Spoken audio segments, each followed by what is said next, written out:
So mga kabuknoy, meron naman tayo gagawin dito na Miosol. So meron tayo hindi na nakatak-hatak mga kabuknoy yung Miosol na ayaw mandar. So ang problema pala mga kabuknoy, yung Miosol na to na hinatak sa atin yung kanya huli sa may sigunyal niya, lost threads. Ayan. So wala nang thread, so kumakayod na yun. So yun ang gagawin natin mga kabuknoy, yung back to standard na thread dito sa kanya sigunyal na hindi na kailangan baklasin yung kanya para malagyan lang ng thread, may balik sa standard. So gamit lang ating wheel mga kabuknoy. So panoorin mo, i-share ko sa inyo mga kabuknoy yung gagawin nating pag back to stock ng kanyang sigunyal sa thread. Yun, let's go.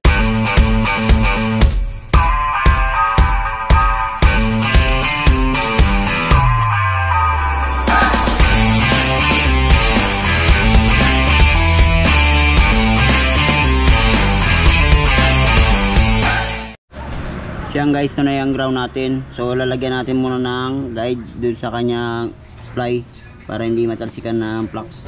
So yun. So para hindi matalsikan mga kapag naglagay tayo. So build up na natin gamit ang ating welding. Yeah.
Yan guys, na na natin ayun oh.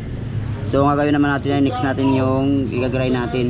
Kailangan makuha natin yung sukat na 12mm bago natin lagyan ng thread na 12.25 mga kabuknoy.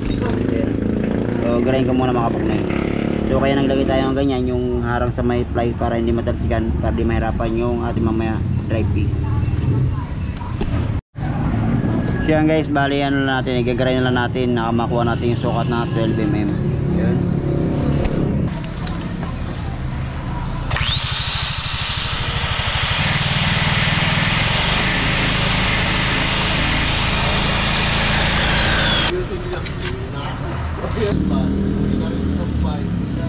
Okay, start.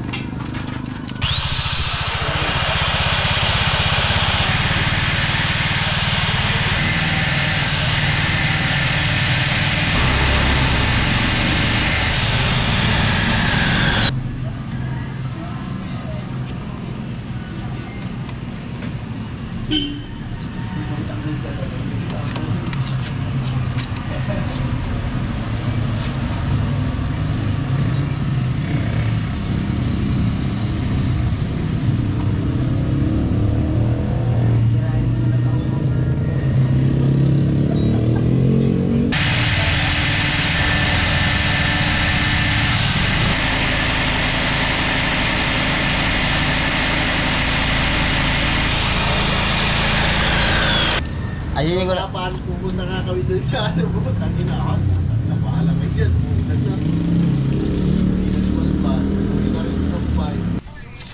Yan guys, nakuha na natin yung sukat na 12mm. Ayun o. So lagyan natin ng thread mga kabuknoy gamit ang ating hand die tap na 12.1.25. Yan guys, para makontrahan natin pag mag thread tayo. So gumamit tayo ng ano yun. So ipapasok natin doon sa may fly na yun. So yun para may kukontra, hindi siya iikot pag once na mag-thread tayo mga kabuknoy. So yan guys, ito na yung die tap natin na gagamitin, yung 12.1.25. Ayan o. Yun. So lagyan muna natin ang oil.